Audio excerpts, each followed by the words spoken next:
Hey everybody, welcome back. Yep. We're getting closer, ever closer. We continue to inch closer to crowning 8 state champions in the IHSA football world, and a week away, ladies and gentlemen, from crowning a new state champion in 8-man football. Welcome to the Week 12 edition of the Third and Leng podcast, and it just absolutely flies by. And Matt Leng, it's amazing how fast this season goes by. Look, I'm not complaining. We had pretty good weather this past weekend. You look at the advanced forecast, it looks like we could be pretty good again this week. Yep. But I'll complain a little bit, Matt, because this damn season's going by way too fast. Yeah, it's going by fast. I mean, we are in a situation where in about 2 weeks we're going to be stuffing turkey down into our bellies and having gravy and mashed potatoes. And then, in another month, we're going to be unwrapping presents. Where is the year gone? Before you know, it's going to be 2024.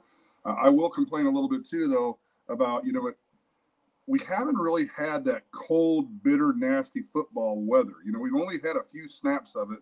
So it's going to be interesting because I think the dry air and the wind, especially windy down here, leaves are blowing around. Some of these fields are probably kind of getting a little bit of, TLC. And I think you're going to have some fast tracks on Saturday. Yeah, no doubt about it. So I'm looking forward to obviously a very good quarterfinal round. Now, one thing I'm disappointed in, and you and I were talking about this a little bit before, there is one game Friday in the state of Illinois. Again, it is, 3A, I believe, Wheaton Academy in West Chicago. 3A or 4? It's 4A. So Wheaton Academy hosting Sandwich. Again, Sandwich an 8 seed versus Wheaton Academy a 4 seed. Friday at 7 o'clock, Matt. That is the only Friday game in the state of Illinois. So my question to you is, obviously, and coming from our perspective here for 1A through 4A, if you're, I guess, 1 and 2, you're kind of off the hook a little bit because you're going to be playing at, obviously 10 o'clock in the morning and then 1 o'clock in the afternoon. Yeah. But if you're 3 and 4, do you consider, like, if you get past this quarterfinal round, do you consider going back to Friday because, eventually you're going to have to get on a Friday schedule, or do you just stay with your Saturday all the way through and then it is what it is in the state final? I think it sounds good that you want to kind of, maybe play on Friday and then you have an extra day to rest for that Saturday game, thinking about that. But I think either way, I think adrenaline takes over. And I think kids kind of surprise you, because bottom line is schools and officials have to decide. So you can't get too stressed out about when you're going to play. And if you do play on that Saturday, which most of them are on Saturdays, kids bounce back pretty good. And it's funny you say that because I was talking to a friend last night. And, we're both in our 50s, and we were just reminiscing about the days, when the Rova Tigers took on Orion on a Wednesday, and then, Orion ends up winning, and the next 2 days later, they're playing on a Saturday at Deer Creek Mackinac. It's like kids are resilient, they bounce back, and either way, I mean, you're going to get a good show on the field. Yeah. I just, again, and just by going by history, they're not going to go back. Yeah. They just don't. Yeah. They just don't. Now, it has happened at one-off. I know that we talked about, I know that from a TV standpoint, there were actually up here in Chicagoland a couple years back where some games got on Chicagoland-wide TV, and the schools decided both to push back just to get that exposure to be on TV. And I give Wheaton Academy and Sandwich all the credit in the world because they're the only game in town. And whoever, if I'm coaching that team on Friday night and I win, I'm going to be sitting there saying, okay, you don't want to play on Friday night. We're going to play Saturday. Let's play kind of early on the Saturday. Let's have a lot of room, a lot of time to rest, and so it all usually works out. Well, and you got to have a willing partner. Yeah. To go with you now. Now, if you're Wheaton Academy or Sandwich, the winner of that game, I guarantee you, whoever they're going to run. Well, here you just look at the bracket, you see who they're going to run into. I guarantee you those schools are going to say, look, we're not going back to Friday. We're playing Saturday. So, yeah, sure. Absolutely. Yeah. So they're going to play the winner of that game is going to play the winner of St. Lawrence and Immaculate Conception, which they're playing Saturday at 4:00. So So yeah, we'll play Saturday afternoon. Okay, fine. Yeah, absolutely. Yeah. One day I will have a book. God help if I'm able to do it. I will have at least one chapter dedicated to the negotiations between schools deciding day and time. Yeah. Because I've got some good stories. Sure, absolutely. So, some wise old tales from EDGYTIM. You would be amazed. You would be amazed at the drama that goes on behind the scenes sometimes when trying to determine a day and a time. It is unbelievable. Let bygones be bygones. If the Hatfield and McCoys going at it, let's just no doubt about that. All right, let's get into this. We got to go through 4 classes of IHSA football. We need to go through 8-man in the semifinal round this week. Next Friday, they will be crowning a state champion in 8-man football, so we're excited. We'll break that down. You're going to have your ever popular 4 quarters and overtime, so I know you're going to have a tasty segment. A tasty segment, little French kiss there. So, all right, let's get after this. All right, let's go through 1A. I guess we'll work our way 1A through 4A. We'll go through Class 1A right now. So here are your quarterfinal round games. Kewanee-Wethersfield in 1A. They are on the road taking on number 1 seed Lena Winslow. That is a Saturday at 2 o'clock game. Hope Academy, the 3 seed, they get the win. They advance. They go to take on number 10 seed Rova. They get the home game. The 10 seed gets the upset win to advance over Stark County. They win 36-6. That game will be Saturday again. Everything's Saturday except one game, which we'll cover. So Saturday at 1 o'clock for that ball game. Belleville, Altoff again, Matt. Altoff on an absolute tear. They won 56-20 over Luther to advance. So Altoff will travel to Camp Point Central, a game I think everybody pointed towards as a possible terrific quarterfinal matchup. That game is Saturday at 2 o'clock. And then finally, Greenfield Northwest. They're on the road at Cesar Valier. That is a Saturday 2:30 kickoff. So again, just overall thoughts in 1A here, Matt. Anything kind of stick out or surprise you in particular? Well, I mean, we don't talk very much about the Lincoln Trail Conference. It's a Lincoln Trail and the Prairie Land now. We have a combining of forces. So you have teams like Rushville and Havana and Illini West, and now combining with all these Lincoln Trail teams that have been there and had really storied traditions. So Kewanee-Wethersfield is a team that's co-opted with Anawan. They have very good talent. They're very physical. They had a really good game-changing moment in their season earlier in the year when they beat Farmington. I talked to Toby Vallis about them. He said they're going to be able to make a run, if they continue to be physical. So they've been in this situation before. They have taken on Lena in this type of game before. A few years ago, it was in the semifinals. Now it's in the quarterfinals. And I'll just say this, it's going to be the firefighter approach here. If you're Wethersfield, you better put that fire out really, really quick, because if you let Lena jump on you early in that game, it's going to be tough sledding. I also think what's interesting about that upper bracket is Rova. Here's a team that, they're going to be at home. Chicago, I mean, it's literally going to be like an alien ship driving down into freaking Oneida Rova, and it's going to be really interesting. You're going to have 2 contrasting styles. Oneida Rova, they had a week 1 win over Havana, 29-20, but they just continue to get better and better and better and better. Here's a team that beat Sterling Newman, and they've kind of been on a roll. So Dale Graw in the past, back in the day in the 80s and the 90s, had a lot of tradition there. Then they kind of went through some down times, and now they're kind of back. So could we potentially have in the upper bracket a Lincoln Trail matchup again between Wethersfield and Rova? I don't know, probably not, but it's really interesting. Down in the south, I mean, all signs have aligned for this colossal matchup between Camp Point and Belleville. It's going to be really interesting. I talk, obviously with the coaches at Camp Point, and it's a bottom line business. When you're there and you're in the quarterfinal football, and I'll talk more about this in some of these other classes, You better be locked in. And for for Camp Point, it makes no bones about it. They got to tackle well. Belleville has 3 Division I athletes. They're fast, they're athletic, they're big plays. They only put 56 points up against Leroy versus, putting up 70 against Tuscola. Can Camp Point slow this game down? That's what they need to do, and it's going to be really interesting.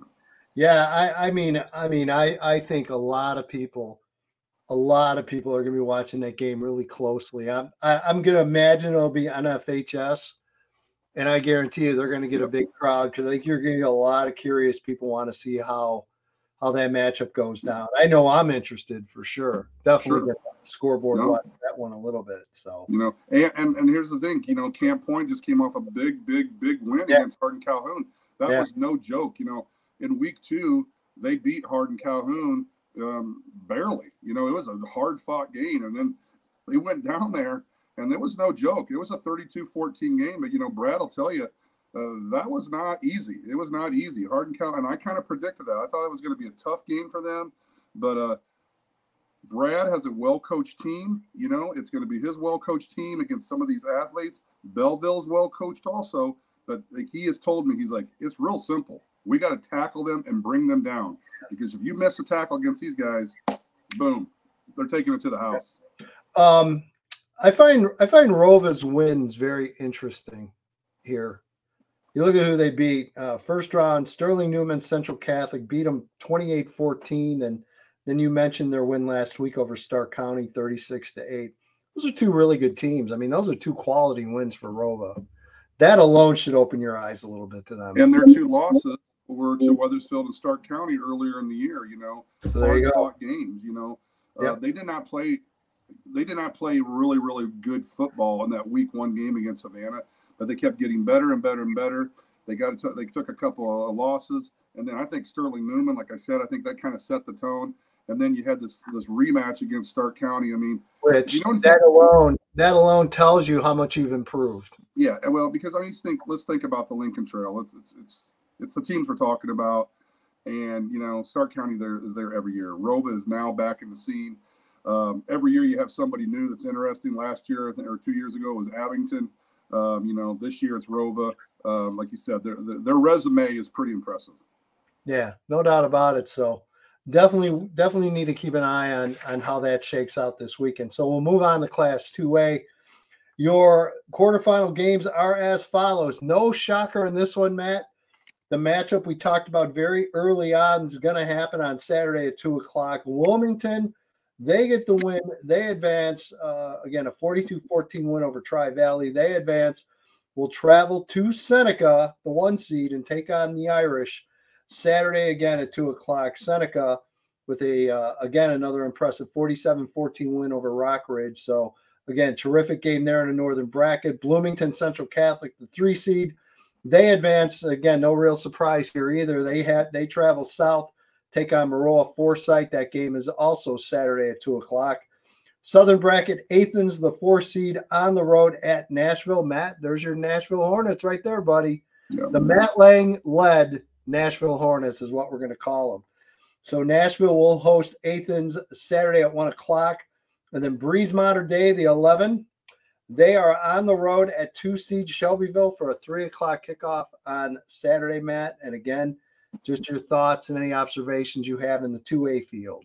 Well, it's going to be interesting, like with, Coach Reentz, he talked about third down efficiency, and stopping people on third down. And they did that well against Tri-Valley. Tri-Valley's probably a year away, and they probably exposed some things on Tri-Valley in terms of just a little bit of their youth and inexperience, but take nothing away from Tri-Valley and everybody over there, the leadership, everything. I know all those guys. They're awesome coaches, administrators, what have you. But I'm really excited about this Wilmington game. I think it's going to be interesting to see how they do against Seneca. You probably know a little bit more about the matchups right there. Coach Reentz has, kind of shared some names with me in terms of what they have and what they bring. They're physical, and I mean, Coach Jeff is always going to have a physical football team. You go down in the lower part of that bracket. I mean, there is one guy you got to stop if you're Maroa, and it's the quarterback. The quarterback from Bloomington Central Catholic, big kid, about 6'5", 215 pounds. He's Cam Newton-ish. And, for that matchup, I think it's going to be really, really interesting. Maurer at quarterback for Maroa. He's the straw that stirs the drink. You go down south, Nashville got that big win, and then, it's just going to be really interesting. I think personally, I think the Athens Nashville game, I think the winner of that goes to the state championship. Very interesting. By the way, tomorrow night, my weekly radio show on 1340 WJOL. Again, you can watch it on YouTube at Watch It Live, watch us from the studio. Jeff Reentz will be with us tomorrow night. We will break down the Wilmington Seneca game. And so I'll even give you time because you're my people and you're watching this. So I will even tell you, Jeff Reentz will be on with us tomorrow night, Thursday, 6:25. So if you want to tune in, just basically, if you follow me on Twitter, I always have a video link at the very top when we're live. So about 6:25, Jeff Reentz will join us, and we'll dig into that. We'll talk about the two-way bracket with Jeff in general. And again, Jeff always very gracious and a great guest. He's great, and he'll give you the answers. He won't sugarcoat anything. He gives you everything straight up. Puts it all out there. Hey, we don't talk about Seneca enough. Here's a team that kind of got punched in the face last year in the playoffs after they kind of made this. They arrived on the scene, and now here they are. And to have that game at home, wow, awesome.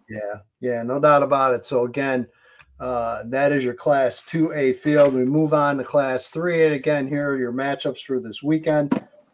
Class 3A, the 5 seed Dupec on the road at number 1 seed Byron. Well, someone's got to play Byron. Unfortunately, it's Dupec. But again, should be a great game. Again, all these are Saturday, 1 o'clock kickoff for that game.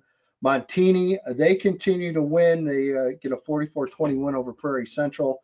They advance. Montini is on the road at 2 seed Princeton. Again, another Saturday, 1 o'clock.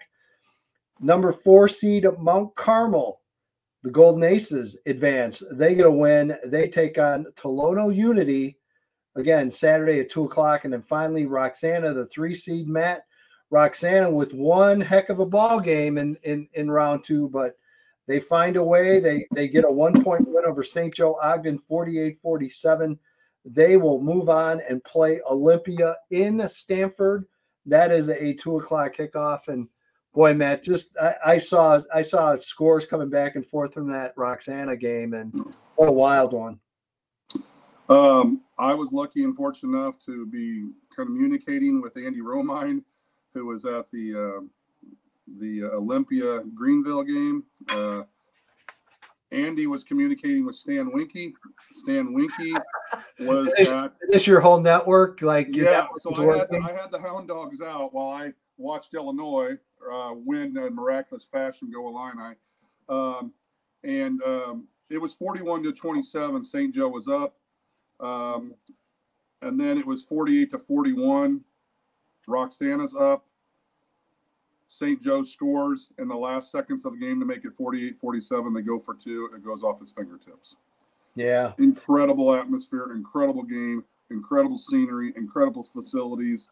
Roxana's the real deal. We've talked about them.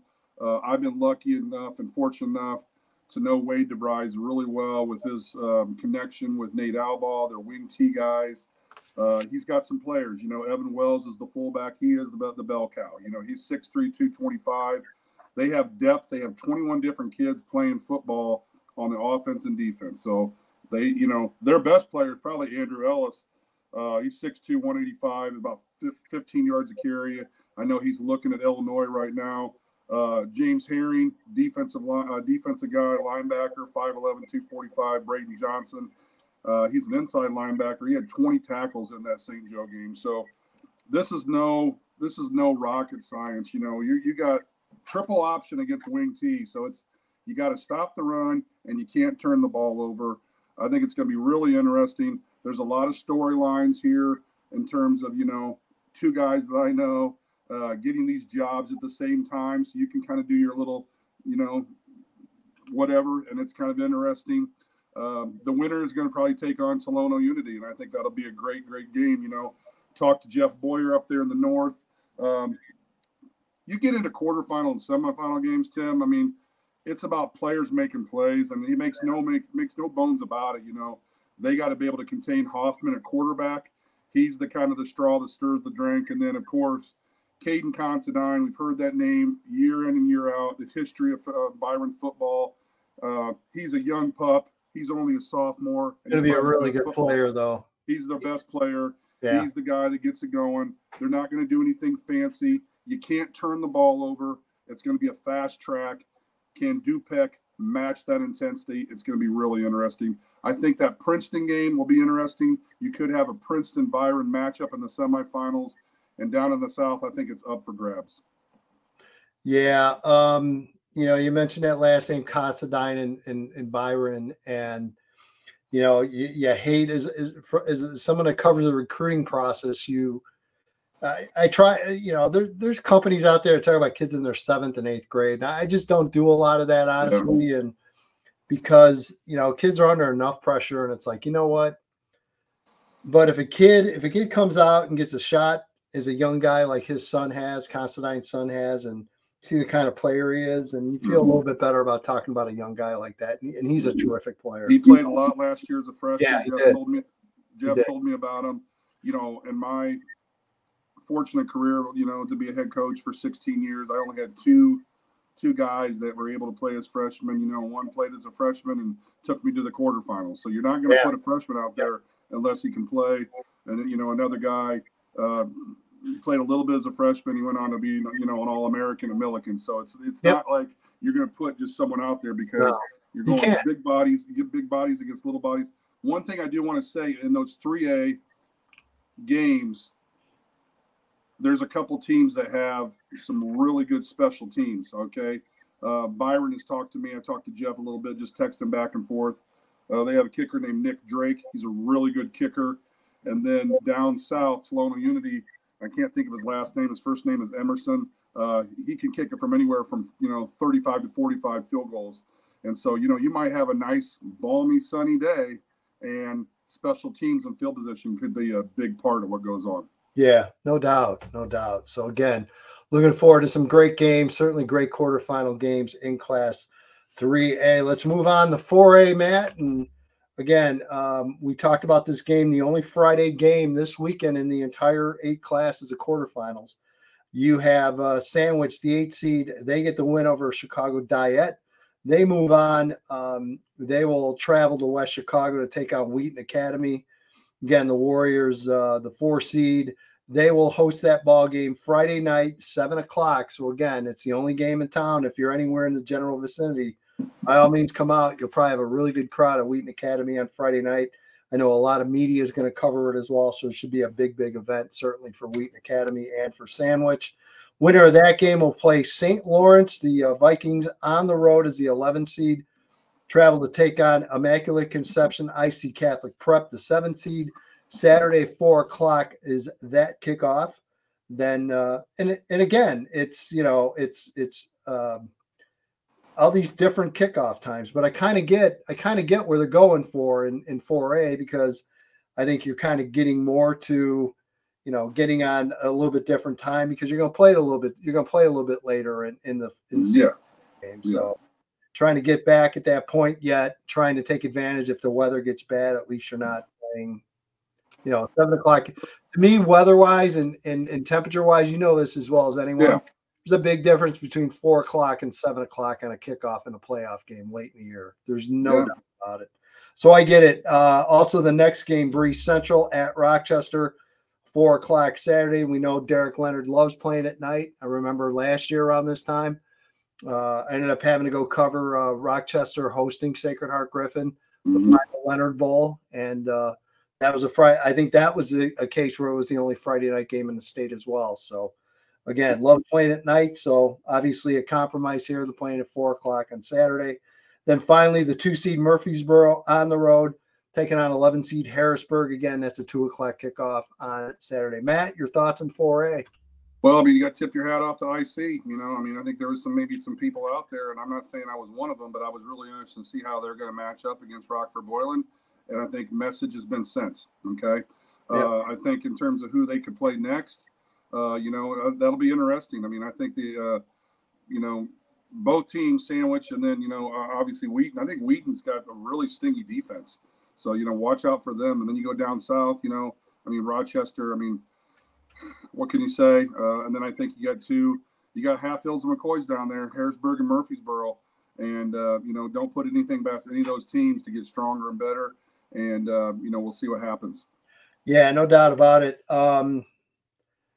St. Lawrence is a team, if you remember, we talked about really early, and I said if things go right, they could make a run here, and I wouldn't totally count them out against IC either. I just think the Vikings are just a real scrappy program. They've got some good skill players, and Coach Nissen has done a great job with that program. So again, definitely keep an eye on the score in that game for sure. And as we mentioned, their conference has battle tested them too. Yeah.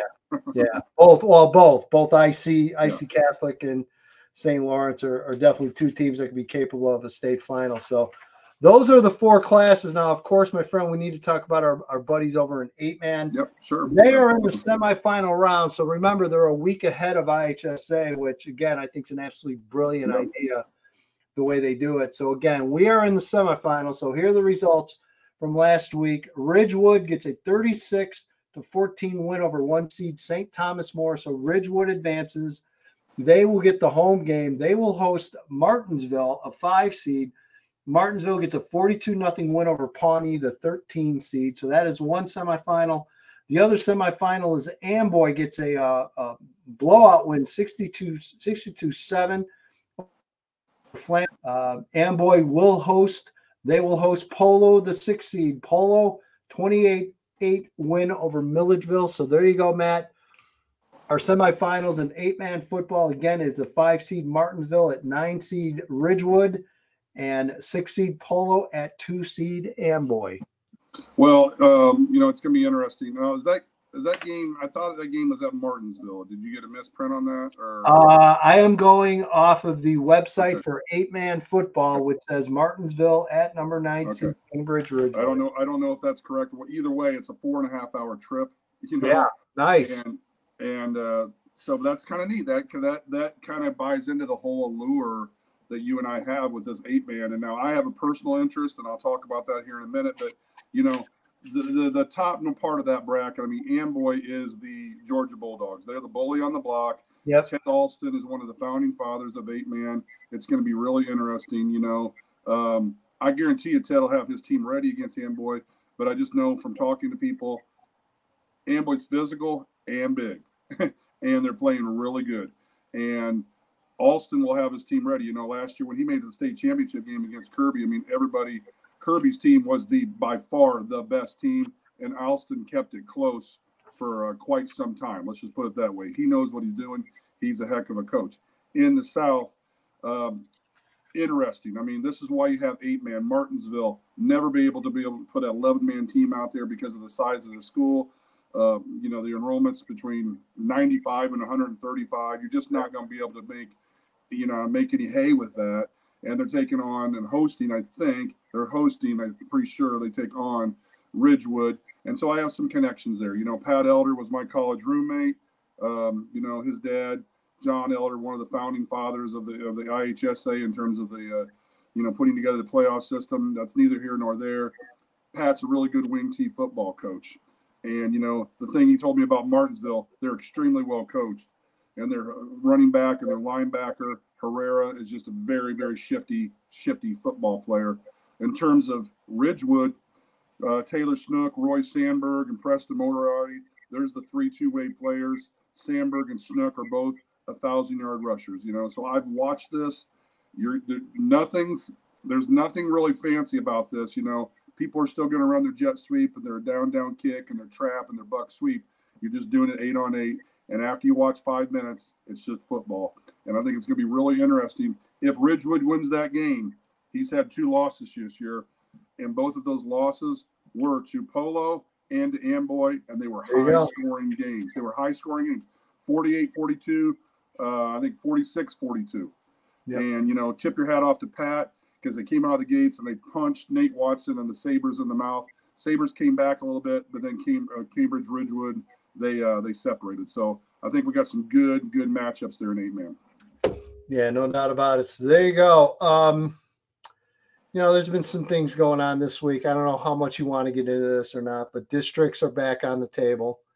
Another proposal put through, going to the legislative committee, see if it actually ends up going to a member-wide vote, which I'm sure it probably will get rubber stamped at this point. I don't know. I mean, do we want to even get into this now, or we want to save it? Let's save it. Because my position really hasn't changed since the last time it went through. And my position was at the last time, look, it's especially up in the northern part of Illinois and Chicagoland and even some of the other outlying areas, you have conferences that have been together for a long time, and there's a lot of history and tradition there. I mean, the biggest one being the Chicago Catholic League. I mean, that is over 100 years old. They've been playing forever. Take a lot of pride in those conferences, and they take a lot of pride in the quality of football. They don't want to go to districts because, honestly, what you're going to do is you're going to end up diluting what they have. And you've got that aspect of it. And then, again, as I talked about before, I literally live where I'm sitting recording this right now. I am in the ground zero of the district argument because if you look at Class 8A, and you look at I think it's Southern District, I forget the number 8, I think. Mm-hmm. So if I had kids in high school here at Minooka High School where I live, they would be in the same conference with O'Fallon and the 2 Bellevilles. So you're telling me like I'm probably spending 2 to 3 weekends in the St. Louis area if my kid plays a sport? That's a big ask, huge ask. How do you resolve issues like that? I don't know how you do it. I don't know. I would think that this has kind of been dropped because I don't. I think it might actually pass again. Yeah. Well, but the thing is that, I think one reason why it was brought up was just because of the whole scheduling nightmare down in the South and stuff like that. And so now some of these smaller programs have gone to 8-man, and these conferences have co-opted and joined together. Right. So to me, it has not been a glaring issue or something that's been like even one of the conferences that presented this, because you have to have some kind of support behind you. And I give the credit, whoever put this through has more conferences behind them and bigger conferences behind them. One of the conferences is the DuPage Valley. Well, from a football perspective, they just kind of resolved their issue because they're joining forces with the Southwest Suburban Conference. So, at least from a football perspective, they kind of got an answer. So I don't know, and again, I realize more than anyone, we're football guys. So we always look at everything from a football perspective. It'll be for all sports. So I can't even fathom, and there's a lot of questions to go into it. So, well, and here's the thing, I just don't know if it's really makes sense for O'Fallon to be making a trip up all the way up during the middle of the week. That's what we're getting at. Okay? And then lower level. Yeah. What do you do there? Yeah, it's so we'll talk about this later, but I will just say this. Whoever creates this and whoever takes the tentacles and gets it all organized, that's a lot of work, and that's a lot of. And I think part of the issue with this, and I know for a fact, the IHSA does not want to get into the scheduling business. Yeah, they don't want to at all, and I don't blame them. Yeah, because of that fact that you talk about. It's a lot of work. It's electrical nightmare. Yeah, so.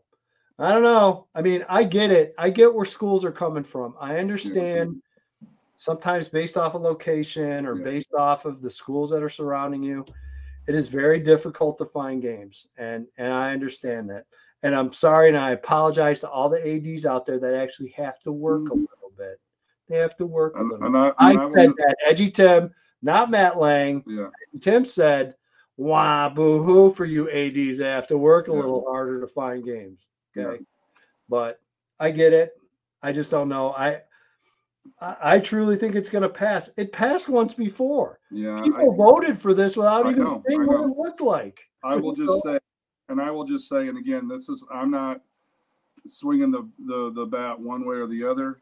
I'm just saying I've seen both sides of it, and now I kind of feel like it's been resolved because, I don't know. We just talked about this 15 minutes ago. Lincoln Trail and Illini Prairie, right. Teams where there's depleted or eroded populations have come together. Okay, the Vermilion County is kind of solidified things. The HOIC, which is kind of like the Big Ten now, it goes all the way from Fisher all the way over to Peoria, right, in Eureka, and then all the way up north to El Paso. What did they do? They made 2 divisions. Okay, and now they've joined forces, the HOIC, with the Tuscola Conference, and I can't think of the name of their conference. So that's going to start next year. So some of those issues have already been solved.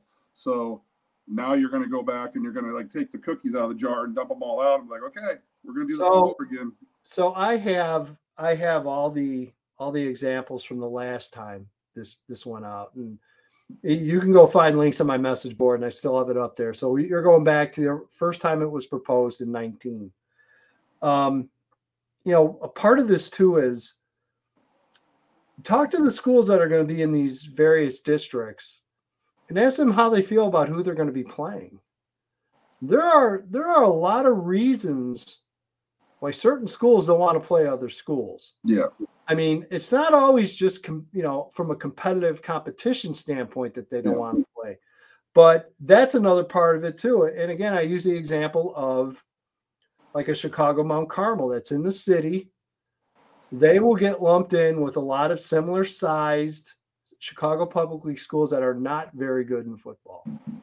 And the problem is they don't want anything to do with Chicago Mount Carmel. Yeah. Because they know what will happen.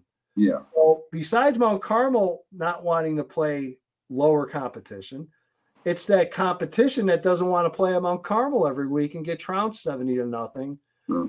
It again, there's very, very specific reasons why people are against it. I think that's another reason. And I'll piggyback off what you were saying. Like we're not sitting here like sticking up for the ADs, but for the first time, I will stick up for ADs and admins. And I've had a turbulent up and down career with some of those ADs and admins. And I will just say this: I think all ADs and admins will eventually make a decision that's best suited for kids.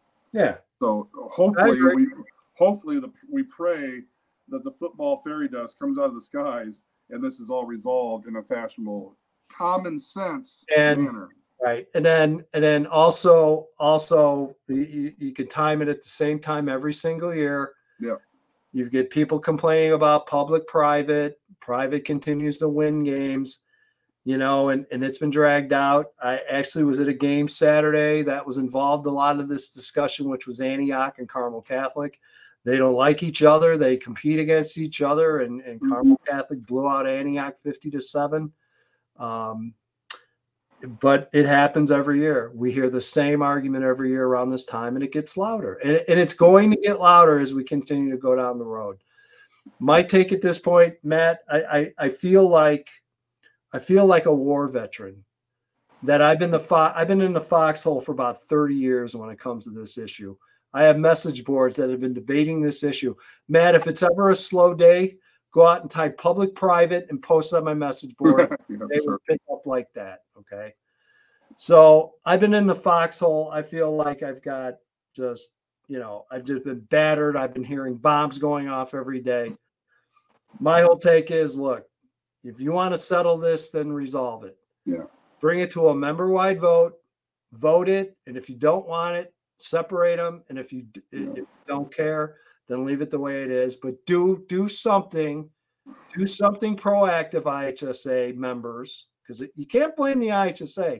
It's a member-driven organization. Mm-hmm. It is up to the schools and the members. So the same ones bitching and moaning about this are the same ones that should be getting together and trying to find a solution for this, and to try to get this thing up for a member-wide vote. Because I'll tell you right now, and I've said this for a while, if it goes to a member-wide vote, they'll get separated.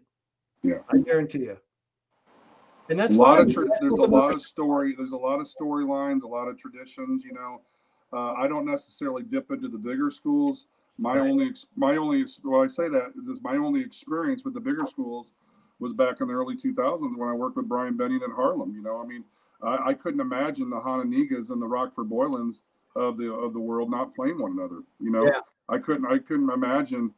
I mean, I couldn't imagine Rockford East and Rockford Jefferson and Rockford Guilford taking on some suburb schools down the road. I couldn't imagine that. Yep.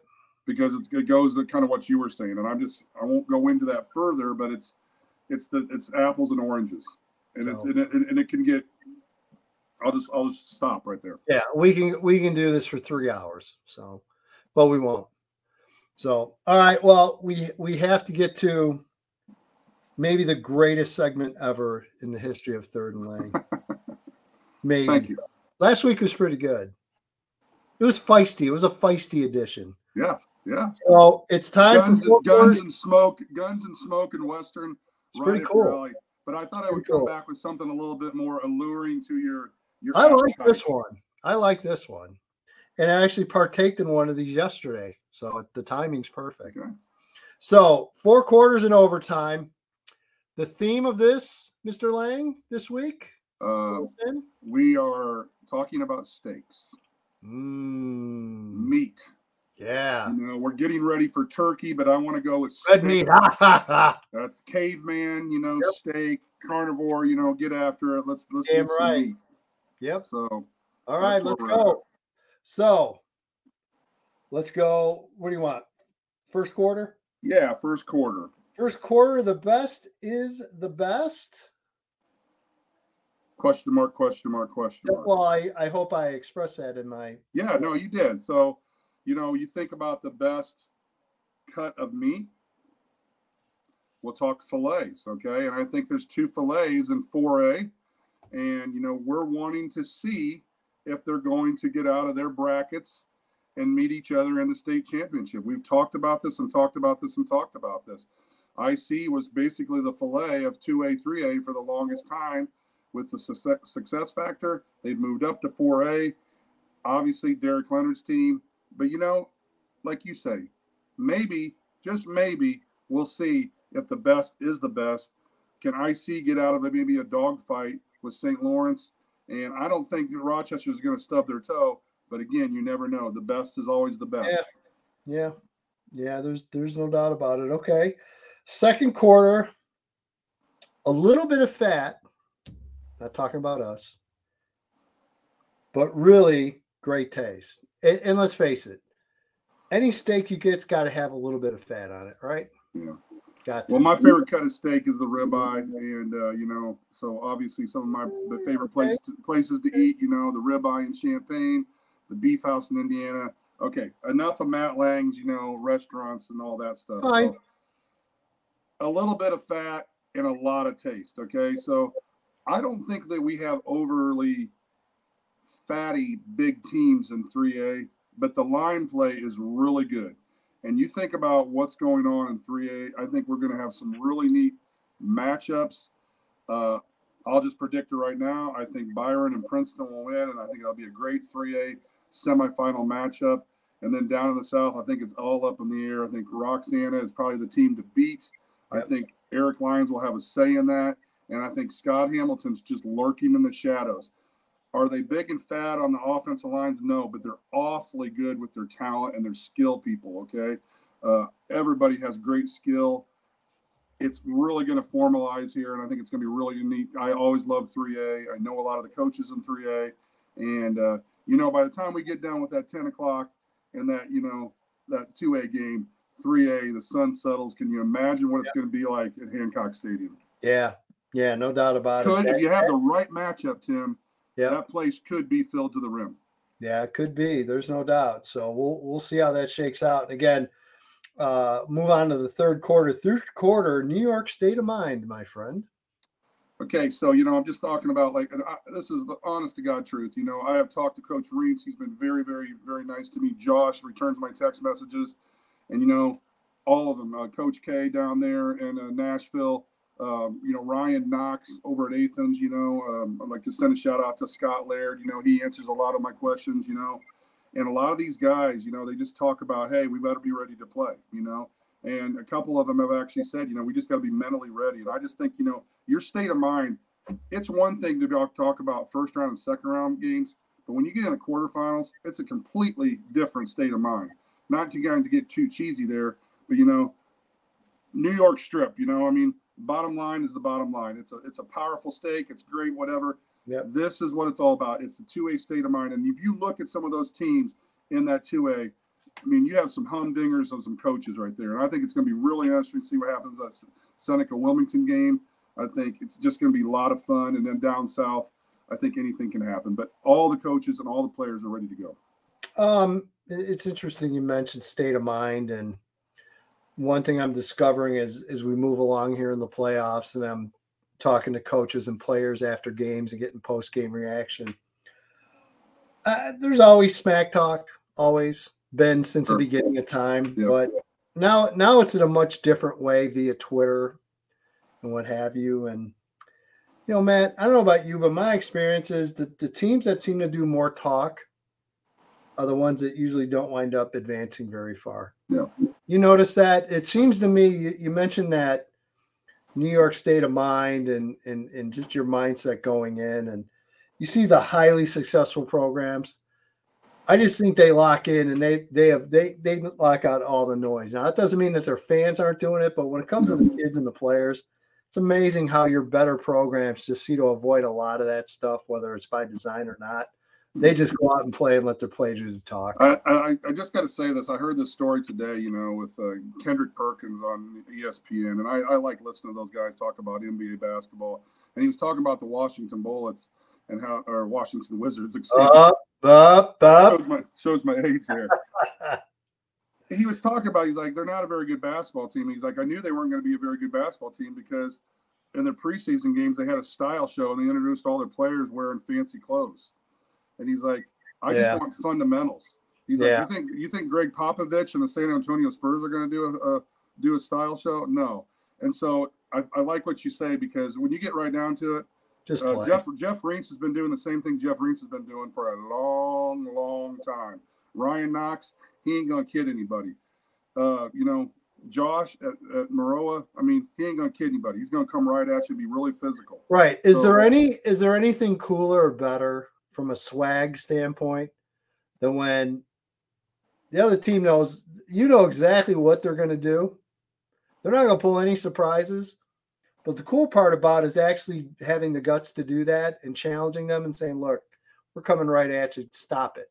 Yeah. There's nothing cooler than that. I've been on both sides of that. I had some good teams at Fisher, but at the same time, there'd be some guys that I go against and I just couldn't stand it because they were going to do what they did. And they were going to impose their will. And I think in 2A, we get to that, and you really see a difference. And there's no knock on 1A because right now we have a bully on the block in 1A, and we'll talk about them. But when you get to 2A, the level of play is really good. I remember that 2A game last year with Roop against St. Teresa. The level of play and intensity was really good, and there wasn't a lot of smack talk. It was a lot of shoulder pad popping. Fourth quarter, Matt Leng. Whose house is it? Well, right now, I think in 1A, someone owns that house. You have to go into that house. Yeah, they got a nice locked-in rate and a long-term loan there, I think. Exactly, and it's the Porterhouse Steak. Okay, so this is the big banana, and right now the big banana, the big one, the big old steak is Lena Winslow. Will they survive against Kewanee Wethersfield and Anawan? Probably, but Wethersfield and Anawan's going to have something to say about this. Down south, gosh, we got some really good matchups, okay? It's going to be interesting to see if Belleville can make that trip into Camp Point. Can Brad Dixon pull something off and stop this big Porterhouse of a team with Division I athletes rolling in there? It's going to be really interesting. Porterhouse, whose house is it? Neat atmospheres on Saturday in 1A. Yeah, I'll never say no to a Porterhouse. That's for darn sure. All right, overtime. Thinner is a little better. What? What? Say what? What? Well, they say that the T-bone is a little bit more of a kind of a cross cut of a steak. It's thinner. It's a combination. It's got a little bit of taste. It's got a little bit of chew to it. Whatever. I don't want to talk about that. Bottom line is, thinner. The numbers are thinner in 8-man. Okay, and it has not impacted the level of play. We're talking about physicality, fundamentals, and fun. Okay? And that is what it is. And, you know, I will say this. I would love to see my college roommate, Pat Elder, be one of the only coaches that I know, besides Jason Kirby, that has been on a state title turf for 11-man football and 8-man football. Jason Kirby did it because he went to the state title game with Bureau Valley and did it with his team over there. And then now Pat Elder has a chance to do it because he did it at Richmond Burton, and now he has a chance to do it with Ridgewood. So I think it's going to be really interesting. The numbers are thin, but the quality of play is really, really good. Yep, no doubt about it. So that's all I got. Yeah, I think that's going to about do it. Again, still trying to figure out my schedule. I might wind up at Wheaton Academy on Friday night. Still trying to get everything sorted out. I know one thing. I'll be busy. I'll be watching a lot of football. Boy, nothing's sadder when you keep hearing about basketball and basketball tournaments. That's like my local radio station here. They run a tournament every year at the beginning of the year. They do a nice job. They've been doing it forever. But boy, when I hear that commercial, it's just like a dagger. It's like, oh no, the season's coming to an end, Matt Leng. Who would you be if you were to do some sort of color commentary for basketball? Would you be like a Dick Vitale or referee? No. What would you be? I've actually done. I'm not gonna be able to do it this year, but the last couple of years I've done like 1 or 2 games. I've done color for JOL for the radio.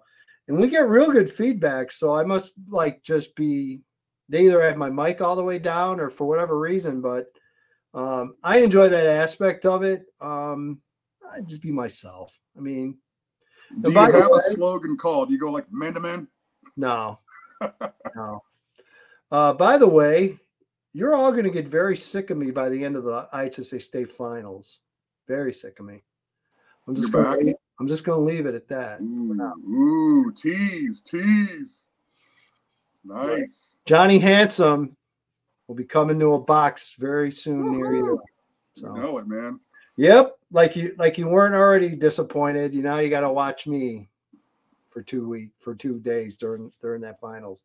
Anyway, more on that probably next week. But yeah, I think we got it covered, pal. Very greatest well done. time of the year. This is a lot of fun because you're getting really, really, kind of nervous, kind of anticipating who's going to be in those semifinals. You're getting one step closer. Who's going to go to the state championship game, and you're getting close to eating turkey. And these are my favorite 2 rounds by far of the entire year and of the playoffs, especially the semifinal round, because that's the last round on an actual high school home field. Yep. That's just special. And the state, don't get me wrong, state finals are great. They're fun, but they're bigger. It's a bigger deal. But that semifinal round still has that small community feel. Yes. And when a team loses, a whole damn community loses. And a whole damn community is either depressed or they're elated. And you see that, and I call it the other side. You hope to be on this side and not on the other side. Because on the other side, their season ended. Seniors just played their last ever football game. The community's all bummed out. They were getting ready, hopefully, to win a state title. And it's part of the drama and part of the scene that doesn't get played up enough as far as trying to sell high school football. It is a unique experience. I always take that in after every playoff round, and I see kids. And I mean, I just saw, the first 2 rounds. I mean, the first round in 6A with Dunlap and Eisenhower, I saw a double overtime. And I mean, you talk about dramatic and awesome. Just, I don't care who it was that won the game. Seeing that reaction in real time and literally being in the back of the end zone videotaping and seeing one side just explode and the other side and kids just fall into the ground and just devastating. It is phenomenal. It's phenomenal. It's the what is the agony of defeat? What did they say on the worldwide? Yeah, the thrill of victory and the agony of defeat. Yeah. And the bottom line is it Yeah. comes to a screeching halt.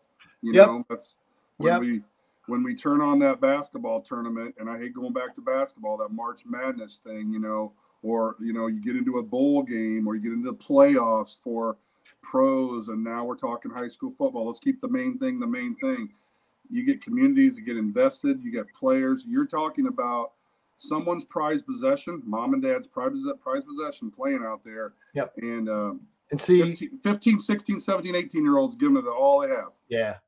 And that's a part of the picture you don't get to see if you're at home watching on a stream. No. They've already cut it off. You're not seeing the reaction. You're not seeing the team walking the length of the fence and shaking hands and getting hugs and crying with their parents and their family and their friends and fellow students. You don't get to see that. So by all means, we encourage this every week. Go to a game and go see a live game, because when you see a live game, you get to experience things like that, and it gives you a full picture of what it's all about. And I couldn't sell it to people any better than that. That reason alone is worth going to playoff football. Just real quick, you start when it's 100 degrees and you end when it's probably about 25 and 30 degrees. Yep. And I can tell you this, and you know this too, Tim, because you watched a lot of football, and I have too, and it's one reason why I like talking about it. So thank you very much for allowing me to have this platform. No problem. That sweat and that dirt and those tears that kids have when they're hugging mom and teammates when they win and lose. I'll say right now, that shit's real. Yeah. And, you know, again, it's the only sport where every game matters. Every game matters. It matters. So, and that can never change. I hope not. So, good stuff. All right. Matt Leng, I'm EDGYTIM. Thanks, everybody. Glad you could join us. We'll be back next week. Have a great week. Go see a game, and we'll talk.